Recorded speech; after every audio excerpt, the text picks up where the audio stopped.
Whiskey drinking, while an adult pastime, should be fun, right? It should be something that you enjoy, something that you look forward to, something that you relax with at the end of the day.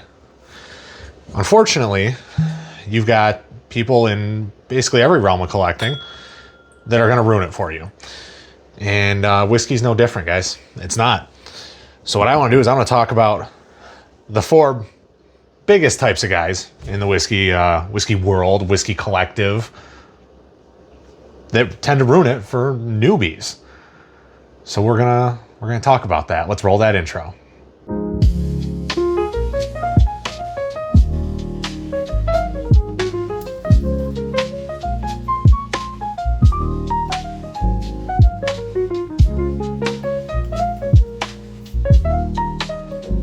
Hey guys, welcome back to T-Rod Whiskey. Appreciate you coming by the channel. Appreciate you checking out the videos. I am T-Rod, your host. If you feel so inclined, please smash that subscribe button. I need all the help I can get. Drop a like, leave a comment. I always want to hear from the viewers. What kind of content do you want to see? What kind of videos do you want to see? Do you want to see more of me? Less of me? You want to see me more behind the camera, which is not really seeing me at all? Let me know. I need to know. I need the input, guys. But, this video was sparked because I have a coworker who's looking to kind of get into the whiskey world, and he was getting whiskey shamed the other night. We were at dinner for work, and he ordered a Woodford Reserve on the rocks. Now, to be fair, I was the one whiskey shaming him because that's just my way. He's a little bit younger than me. I like to razz him, whatever. But it got me thinking. When I first got into whiskey, really got into whiskey, there were a couple different types of people that really made it difficult for me at the beginning to kind of enjoy drinking whiskey or finding out more about whiskeys or eventually getting into collecting whiskeys. And make no mistake, you don't have to be a collector for these points to find home, right? But we're just gonna go through like the big four, right? The four primary types of whiskey people that make things difficult. And the first one I think is probably the most common, and that would be the proof whore. This is a 139.4 proof Northern Rye. This is not for beginners, folks. This isn't even for intermediate drinkers. This is for people who are well experienced and well seasoned. This is darn near hazmat territory. So if you're that guy, you've got a new whiskey drinker and you think that it's hilarious to give them something that will literally light their hair on fire, you're part of the problem. Stop doing that, okay? We want to cultivate people that enjoy whiskey. We want to grow their interests and have them join the community. And, hopefully that will help drive prices down a little bit via economic things. But yeah, just because you don't like high proof does not mean that you can't enjoy a really, really good pour of whiskey. I just did a video about a bunch of low proof pours that I think are extremely enjoyable. Okay. Number two is the hype train, the hype guy. He only wants the hype bottles, the things that are popular.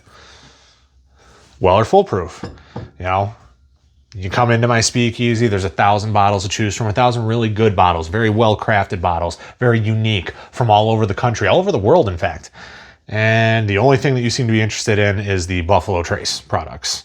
That's very telling, right? You have a very narrow window of the whiskey world, and you're limiting your exposure that way. You should be trying anything and everything.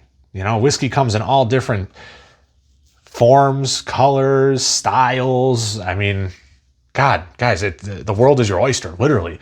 They make whiskey differently in pretty much every country. Why wouldn't you want to experience every country's take on it instead of just limiting yourself to literally one distillery? Then you got the opposite of that. And very similar to the beer scene, it's the craft whiskey guy. So I just grabbed Detroit City Distillery because that just happened to be the first craft distillery that comes to mind. But they're a smaller distillery here in Michigan, here in Detroit. And, you got some people that they only want the craft distilleries because the craft distillers are going to showcase what whiskey's truest form is. And, they'll say things like, oh, you get real grains, not those mass-produced ones. You get real fermentation, not things done on a large scale. And those things can be very good. Both can be true. But the people that will only drink this stuff, guys, come on. Let's just be fair about it, right? Super old whiskeys can be really, really good. Super youthy whiskeys can be very, very good. I have at the other end of the bar here, actually, let me grab this. free plug for Southern Grace. This conviction is less than a year old. It's like 11 months old, and it's fantastic, okay? So age, not necessarily the biggest determining factor in whether or not a whiskey is going to be good, okay? So if you see the craft stuff, try it, but don't become craft whiskey guy. Nobody likes craft whiskey guy. And then the last one is snobby, deep pocket, rich whiskey guy who has the entire Old Fitzgerald decanter lineup and only drinks them. And he's got the VVS batch from last year with a backup. And he's got thousands and thousands and thousands of dollars to spend on these bottles. And anything other than that is a drain pour. And it's just beneath me. Okay, cool, man. I'm glad that you have the money to do that, but not everybody does. In fact, most people don't. Now, I have a bottle that is sealed. This is the only decanter bottle that I have that I'm saving for my wedding day. Otherwise, it would have been open and shared with friends by now because that's where the real fun in it is. Exploring and discovering whiskey with your friends. Not just letting it get dusty, which this one unfortunately has, and sitting in your basement.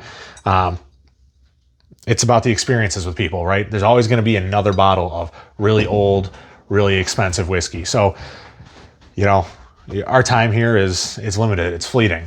So open that bottle, share it with your friends. People have questions about whiskey, answer them. Don't be a jerk. Get them into whiskey. You know, have a few pours with them. Reach for that nice bottle. Even if you think they may not appreciate it, but maybe they will. Err on the side of maybe they will. Just my 2 cents. Thank you for attending my TED Talk. But I will check you guys next time. Cheers.